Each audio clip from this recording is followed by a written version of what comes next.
예수님께서 우리 이 땅에 오신 것은 인간의 죄의 문제를 해결하고 인간에게 죄의 삭신 사망의 문제를 해결하여서 인간을 의롭게 하시고 믿는 자를 의롭게 하시고 믿는 자에게 영원한 생명을 주시기 위하여 그 은혜를 주시기 위하여 예수님께서 이 땅에 오신 겁니다. 그러니까 예수님을 믿으면 구원을 받습니다. 여기서 말하는 구원은 근본적 구원을 포함하는 것입니다. 뭐 부자가 되고 문제가 해결되고 사업이 잘 되고 건강해지고 이런 거 중요하지만 그래서 결국 어떻게 되냐 할 때 또 다시 원점으로 돌아오는데 예수님을 믿으면 모든 삶의 문제를 근본 다 해결하시되 죄의 문제, 죽음의 문제, 죽음 이후에 심판에 관한 문제, 지옥에 관한 문제를 해결하셔서 멸망이 아니라 영원한 생명 천국에 이르게 하시는 은총을 허락하신 것입니다.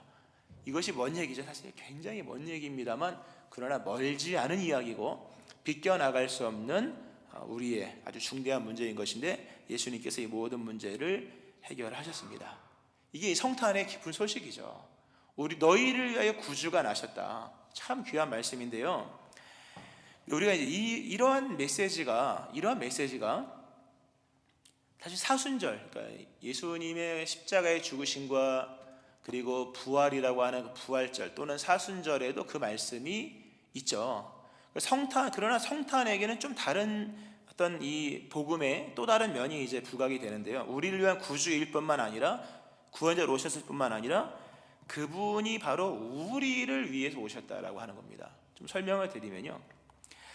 예수님께서 이 땅에 그 태어나시는 그 의미에 대해서 우리가 대림절 때부터 쭉 봤죠. 예수님이 이 땅에 오신 것은 하나님이 우리와 함께 하시기 위한 임마누엘로 오셨고 우리 인간의 삶의 가장 큰 문제, 통치와 다스림의 문제, 왕으로 오셨다. 이런 여러 이제 말씀을 드렸습니다. 그리고 구원자로 오셨다는 말씀도 방금 드렸는데요. 예수님이 이 땅에 오시는 그 의미는 충만한데 예수님이 이 땅에 오실 때의 그 상황과 장면과 그 어떤 그 실체들을 보면 예수님은 정말로 이렇게 초라하게 오셨습니다. 하나님이 예수님을 이 땅에 태어나게 하시기 위하여서 기나긴 준비를 하셨거든요. 엄청나게 많은 준비를 하셔서 정말 성취라고 하는 완성이라는 단어를 쓸 수 있을 만큼 예수님이 이 땅에 오시는 것을 정말 하나님이 준비를 많이 하셨습니다. 그런데 막상 예수님이 이 땅에 태어나는 날, 중요한 태어나는 날이잖아요. 태어나는 날을 보면 하나님은 예수님을 위해서 아무런 준비를 안 하신 것 같습니다. 이 예언과 그 예언의 성취와 예수님이 이 땅에 오시는 모든 내용들을 보면 찬란합니다. 대단합니다. 정말 할렐루야 오늘 보니까 파트에 나오던데요. 핸델의 메시아 같은 그 대단한 내용이지만 예수님이 태어나는 그 날의 장면을 보면 하나님은 진짜 아무런 준비를 안 하셨습니다. 예수님은 추운 겨울날 마구간에서 태어나셨습니다. 그것도 자기 집 마구간이 아니라 오늘 본문에 보면 이 총독 로마 황제 가이사 아구스토가 천하의 명을 내려서 호적을 하라, 세금을 많이 걷기 위해서 백성들의 머리 숫자를 정확히 세기 위하여 호적을 정리를 하는 차원에서 천하의 모든 사람들은 다 자신의 본 고향으로 가서 호적을 신고하고 와라, 이런 명이 떨어져서 마리아와 요셉이 북부에 있었던 그 갈릴리 지역에서 베들레헴까지 옵니다. 그 거리가 200km 정도 됩니다. 이미 마리아는 임신을 한 상태고 200km면요 그 당시에는 웬만해서는 갈 거리가 아닙니다. 지금도 200km면 차 끌고 한 몇 시간 가야죠. 또는 비행기 타고도 가는 것도 번거롭죠. KTX 타고 가도 좀 걸리죠. 그 당시에는 걸어가든지 말을 타고 가든지 노새를 타고 가든지. 말 타는 거 재밌더라고요. 잠깐 타보니까. 그러나 그것도 잠깐 타는 거지 200km를 말 타고 간다고 생각해 보세요. 이게 뭐 나만 하겠습니까? 엉덩이가 힘든 겁니다. 말이 아니라 노새를 타고 간 거죠. 노새를 그 노새를 타고 아니면 걸어가든지 만삭의 몸으로 200km를 가서 거기서 낳게 하셨다는 거죠. 하나님의 준비가 하나도 없었다는 겁니다. 그것도 200km를 가서 병원에서 낳은 것이 아니라 이름도 알 수 없는 그 베들레헴의 한 마구간은 낭만이 아니죠. 냄새나고 더럽고 춥고. 사실 여기 어느 부모도 자기 자식을 낳는 데 있어서 준비 없이 아기 낳는 경우들은 거의 없습니다. 다 준비를, 지금 아무리 돈이 없어도 아기 낳을 준비는 다 웬만하면 하죠. 아무리 돈이 없어도 병원에 가서 아기를 낳죠. 아무리 형편이 어려워도 환경은 꾸미고 아이를 낳습니다. 근데 하나님은 이 기나긴 메시아의 탄생을 준비를 하시는데 정작 당일날에는 준비를 하나도 하지 않아서 너무나도 어수선하고 정신이 없는 상태에서 마구간에서 태어나게 하십니다. 오늘 만삭의 여인된 이 마리아가 여관에 있을 곳이 없어서 사람들이 같이 막 이동을 하니까 모든 이 숙박이 다 된 거죠. 다 찬 겁니다. 그 여인이 이 만삭의 그것도 처음 아기를 낳는 이 여인이 마구간에서 아기를 낳습니다. 이거 인간의 타락을 보여줍니다. 인간의 타락, 도덕적 타락, 인간의 몰상식, 몰인정, 그리고 인간 파괴죠. 전적 타락의 한 장면을 보여주죠. 이기적이죠. 이렇게 이기적일 수가 없습니다. 하나님은 이렇게 가장 전적 타락과 인간의 이기적인 상황 속에서 예수님을 그냥 몰아넣어서 거기서 태어나게 하십니다. 예수님이 그래서 마구간에서 태어나십니다. 아기를 힘들게 낳은 것 같아요. 본문에 보면 이때 마리아의 나이가 오늘날로 치면 중학생 나이밖에 되지 않습니다. 그 당시에는 일찍 결혼을 했거든요. 그러니까 굉장히 이른 나이, 한 15세, 16세 이 정도 될 나이였기 때문에 아이를 힘들게 낳았을 것이고, 기운이 없었는지 아이를 보면 그 말구유에 누였다. 강보에 싸서 구유에 누였다. 이 구유는 돌구유입니다. 돌. 그냥 그 나라는 돌로 만들었다. 우리나라는 통으로, 나무로 만들었는데요. 돌 구유에다 예수님을 강보로 싸서 거기에 누여 있는, 아마 마리아가 많이 힘들었을 것으로 이렇게 예수님이 태어나십니다. 자, 이 장면을 보면 하나님이 무능해서 그런 건 아니겠죠. 당연히 하나님의 무관심도 아니겠죠. 여기에는 정말로 하나님의 위대한 사랑의 의미가 담겨 있습니다. 우리가 보통 하나님의 사랑의 확증을 아들을 주신 것으로 얘기를 합니다. 자기 아들을 주신 것으로 우리를 향한 하나님의 사랑은 확증되었습니다. 그런데 그 하나님의 사랑이 그 확증된 아들을 주신 것보다 더 위대한 내용이 바로 성탄의 내용입니다. 그 아들이 어디서 태어났느냐 할 때 마구간에서 태어났다. 로마서 말씀이 떠오르죠. 로마서 8장 32절 말씀에 자기 아들을 아끼지 아니하셨다. 자기 아들을 아끼지 아니하시고 우리 모든 사람을 위해 내어주신 이가, 이렇게 나오죠. 성경에 보면 우리 하나님은 자기 아들을 주셨는데 아끼면서 주었다면 아들을 궁궐에서 태어나게 했을 겁니다. 아들을 좀 더 소중하게 여겼다면 아마 좋은 집에서 태어나게 했을 겁니다.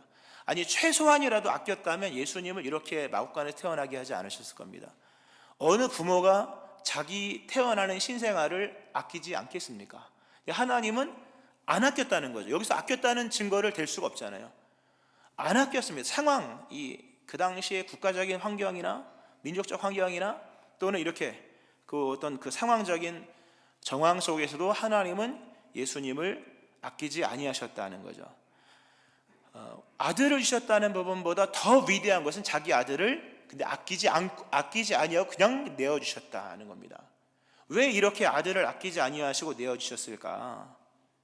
그것은 바로 우리로 하여금 예수님을 쉽게 만날 수 있게 하시기 위하여. 복음의 출발점, 우리가 이제 복음을 믿음으로 믿음의 사람이 된 거죠. 그러니까 첫 발을 내딛었다는 거예요. 믿음의 첫 발을 어디에? 복음 위에다 믿음의 첫 발을 내딛었기 때문에 믿음이 된 건데, 복음의 출발점이 어디냐 할 때, 어디부터가 복음이냐 할 때 아들을 주셨다는 것과 자기 아들을 아끼지 아니하셨다는 겁니다. 자기 아들을 아끼지 아니하시고 이렇게까지 내어주셨다는 부분에서 복음의 출발점입니다. 대단한 부분입니다. 이 출발점에서 우리의 믿음도 출발한 겁니다. 무슨 말씀인가 하면요, 예수님을 영접해야 구원받습니다. 예수님을 믿어야 구원받아요. 예수님을 알아야만 됩니다. 예수님께로 가서 그 접촉이 있어야만 합니다. 그러므로 중요한 게 뭐냐 할 때 얼마만큼 오픈됐느냐가 중요한 겁니다. 얼마만큼 초대를 할 수 있느냐라고 하는 거죠. 만약에 이것이 시험 봐서 테스트해서 과락을 정해서 만약에 들어가는 것처럼 정했다고 한다면, 만약에 서울대를 간다, 우리 서울대학교를 간다, 가기 쉽습니까? 어렵습니까? 불가능합니다. 쉽고 어렵고가 아니라 저한테는 불가능입니다. 이거는 어렵고 쉬운 문제가 아니라 그냥 절대 불가합니다. 이거는 불가능한 문제죠. 만약 그 정도 선으로 만약에 수능을 하나 정도 틀려야 만약에 예수를 믿을 수 있다고 한다면 여기 예수 믿을 사람 한 2명밖에 없을 겁니다. 서울대 나오신 분이 있을 거 아니에요. 그렇죠? 낮춰야지만 초대라고 하는 거죠. 낮춰야 된다는 거죠. 오늘 본문이 말씀하고 있는 것은 예수님이 이 땅에 오셨다, 구원자로 오셨다. 너무나도 귀한 말씀인데 그 구원자가 바로 우리를 위해 오셨다는 게 중요한 겁니다. 예수님의 구원의 사건은 사순절, 부활절에도 충분하게 얘기할 수 있습니다. 그러나 그것만으로는 복음을 다 담아내기가 어렵죠. 그 예수님이 어떤 상황 속에서 태어나셨냐 할 때 이렇게 마구간에 태어나셨다. 완전한 개방이죠. 완전한 개방. 이렇게까지 오픈을 한 이유가 뭐냐 할 때 만남을 위한 은총이라는 거예요. 만남을 위한 은총. 만약에 청와대 같은 데 태어나 보세요. 만날 수 있겠습니까, 여러분? 못 만납니다. 예수님이 저 부잣집 재벌집에서 태어났다고 생각해 보세요. 만날 수 있겠습니까? 어림도 없는 일이죠. 이 본문 속에서 말씀하신 자기 아들을 아끼지 아니하시고 이렇게 마구간에 태어나게 하셨다는 의미는 하나님이 자기 아들을 오픈했다는 거죠. 완전한 개방. 완전한 개방은 다른 말로 말하면 만남을 위한 은총입니다. 개방성이 곧 출입 자격입니다. 많이 오픈할수록 많은 사람이 다가갈 수 있는 거죠. 하나님이 자기 아들을 아끼지 아니하심으로 아무것도 아닌 우리들이 예수님께 다가가서 만날 수가 있게 된 겁니다. 우리가 믿음이 대단해서 믿음의 사람이 된 것이 아니라 하나님이 믿음의 이 출발을 워낙 낮춰놨기 때문에 아무것도 아닌 우리들이 예수님을 만날 수 있게 되었고 믿는 자가 된 겁니다. 오직 하나님께 영광을. 할렐루야. 바로 이 성탄의 은혜는 바로 그겁니다. 그분이 이 땅에 왕으로 오셨으나 낮고 천한 마구간에서 태어나셨다는 겁니다. 참 귀한 말씀이죠. 특별히 오늘 보면 구원의 대상자로 등장하는 사람들이 목자잖아요. 구원에 대한 언급을 하면서 구원의 대상자를 누구로 이렇게 설명하셨느냐 하면 목자로 설명하셨습니다. 목자는 참 냄새가 많이 나죠. 근데 보면 예수님이 목자들이 살아가는 수평선상과 같은 선상에서 예수님이 오셨다는 거예요. 이 복음입니다. 이 하나의 단계도 없잖아요. 한 단계 올라가는 것도 없죠. 본문에 보면 목자들이 살아가는 그 방식 그대로 예수님도 그 마구간에서 태어났다는 거죠. 목자들의 삶의 선상과 예수님이 오신 선상이 수평적으로 일치가 되었다는 겁니다. 이게 놀라운 얘기입니다. 수평선상에서 아무런 변화도 없이 아무런 조건도 없이 예수님 만날 수 있게 하신 거죠. 하나님의 위대한 사랑입니다. 로마서 3장 23절에 이런 말씀이 있습니다. 모든 사람이 죄를 범하였음에 하나님의 영광에 이르지 못하다니. 이르지 못하다는 표현이 정말 아주 적나라한 표현이죠. 죄를 범함으로 인간이 하나님의 영광에 이를 수가 없습니다. 영광을 이룰 수가 없죠. 그런데 예수님이 이렇게 낮고 천한 이 우리의 살아가는 수평선상으로 내려오심으로 요한복음에서 요한이 아주 위대한 얘기를 합니다. 우리가 그의 영광을 보니 아버지의 독생자 영광이요 은혜와 진리가 충만하더라. 죄를 지어서 영광에 이를 수 없는 우리들, 근데 놀랍게도 하나님의 영광을 우리가 봤다는 거죠. 어떻게? 우리가 살아가는 삶의 자리에서, 그냥 이 수평선상에서. 그것이 가능했던 것은 예수님이 이렇게 오셨기 때문인데, 어디까지 오셨느냐 할 때 내가 예수를 믿을 수 있는 환경까지 내려오셨기 때문에. 이 성탄은 복음이죠. 무슨 복음입니까? 복음의 개방입니다. 대단한 초청이죠. 완전한 개방으로 인하여서 아무것도 아닌 우리들이 예수님을 믿는 자가 된 겁니다. 할렐루야. 오늘 본문을 보면 복음의 정반대되는, 그래서 복음이 더 이렇게 빛나는, 마치 어둠과 빛의 그 조화를 잘 이루는 그 무슨 화가가 그림을 그리면 보면 아주 이렇게 강조하고 싶은 부분을 이렇게 딱 조명처럼 강조하는 그런 화가 있지 않습니까? 있는 것처럼 오늘 본문에 보면 복음과 반대되는 환경이 나오죠. 오늘 보면 오늘 본문에 가이사 아구스토가 천하에 호적령을 내렸다 이렇게 나옵니다. 로마를 41년 동안 통치했던 가이우스 옥타비아누스, 나중에 가이우스 율리우스 시자라고 불리는 이 로마 황제입니다. 이 황제가 시리아 총독 구레뇨 때, 총독이라는 단어는 이게 헤게모니오입니다. 헤게모니 많이 하죠. 주도권자거든요. 시리아의 총독 구레뇨가 이제 유다 땅을 다스릴 그때에 황제가 명령을 내렸는데 로마의 통치하에 있는 모든 사람들은 다 고향으로 돌아가서 호적을 반드시 해라. 엄청난 명이 떨어지죠. 누구도 예외가 없습니다. 누구도 예외가 없고 이 로마 황제가 그어놓은 선에 따라가야만 합니다. 누구도 예외 없이. 모두에게 획일적이 일률적으로 적용을 합니다. 만삭된 여인에게도 예외가 없습니다. 명령에 맞춰 살아가는 이런 각박한 이런 그 역사적 배경 속에서 복음을 반대적으로 설명을 하는 겁니다. 뭔가 획일이 등장하면요, 여기에 많은 피곤이 등장하고, 사실 만삭의 여인 마리아 죽을 뻔한 거죠. 근데 하나님이 보호하신 걸 알고 보면 우리가 사는 세상이 사실 그러합니다. 우리가 이제 좋은 세상이라고 말을 하지만 획일화 선이 점점 높아지죠. 그런 말씀도 일전에 드렸습니다만, 이 표준화된 인간 되기가 참 어려워요. 요즘에 웬만큼입니까? 잘 산다 이렇게 되려면요, 30평 아파트에 뭐 자동차가 뭐 몇 cc에 뭐 이런 내용이 들어가잖아요. 거기서 말하는 30평 아파트는 포항 기준이 아니고 서울 기준입니다. 예. 그러므로 우리한테는 좀 모르겠어요. 저한테는 먼 얘기입니다만, 표준화된 인간 되기가 진짜 어렵더라고요. 지식적으로도 그렇고 뭐 외모도 얼마나 평균 키가 뭐 얼마냐 뭐 그런 걸 왜 하는지 모르겠어요. 예. 그런 얘기들을 표준화를 자꾸 시켜나간, 인간이 표준화를 시켜나가면서 거기에 맞게끔 획일화된 사회를 만들어서 그러므로 소외가 생기는 겁니다. 뭐 말을 잘 못하고 이게 아니라 세상 자체가 기준이 제시가 되므로 거기 누락되는 수많은 사람들이 이제 소외가 되고 사람이 비인간화 취급되고 하는 거거든요. 지금 본문이 딱 그런 거죠. 천하의 명을 내려서 획을 그었고 따라 지키지 않으면 뭐 이렇게 되는 건데, 복음은 정반대였다는 거죠. 복음의 하나님도 물론 선을 그었죠. 하나님의 그 복음의 시작의 그 선이라고 하는 것은 마국간에서 출발한 겁니다. 대단한 말씀이죠. 만약에 궁궐에서 시작했다면 여기 누가 접근하겠습니까? 특별히 오늘 본문에 목자들을 위한, 너희를 위한 구주라는 것, 아마 목자들이 아마 기가 막혔을 겁니다. 놀라웠을 겁니다. 기절했을 수도 있을 겁니다. 이 당시에 종교적 배경이 있습니다. 이스라엘이 멸망을 하죠. 나라가 망하고 난 다음에 다시 나라가 회복이 안 됩니다. 그러니까 결국 나라가 무너지니까 이제 종교 국가가 됩니다. 종교 민족이 남고 종교가 남습니다. 그러니까 나라의 모든 민족의 운영 체제가 종교를 내다보고, 특별히 종교라는 부분이 거룩으로 치닫다 보니까 이게 중요하죠. 종교의 키워드가 사랑이냐 거룩이냐는 굉장히 중요합니다. 물론 둘 다 중요하죠. 거룩한 사랑. 근데 이게 거룩을 강조하다 보니까 이 거룩은 구별이거든요. 선이 반드시 필요합니다. 거룩에 믿음 생활에는 약간의 선이 필요하긴 합니다. 그런 의미 속에서.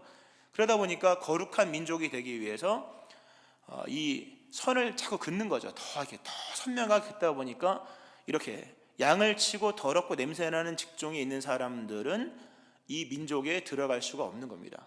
원래 이스라엘 역사상에서 목자는 좋은 개념이었습니다. 구약에 보면 아브라함, 이삭, 야곱 다 목자였잖아요. 다윗도 목동이었지 않습니까? 다 좋은 개념입니다. 그런데 나라가 망하고 점점 이 구약의 기독교가 거룩이라는 극에 달함으로 인하여서 깨끗함과 거룩함을 추구하다 보니까 점점 배제된 사람들이 많아지는 거죠. 완전히 배제된 사람이 본문에 나와 있는 목자들입니다. 냄새 많이 납니다. 저희 목장 얘기 매번 해서 죄송합니다만, 아버지 목장하고 저도 목장 일을 많이 했는데요, 이게 냄새가 많이 납니다. 냄새가 굉장히 많이 나고, 이 모습 그 모습 그대로 누구를 만날 수 있는 사람은 진짜 옆집에 소 키우는 사람밖에 없을 정도입니다.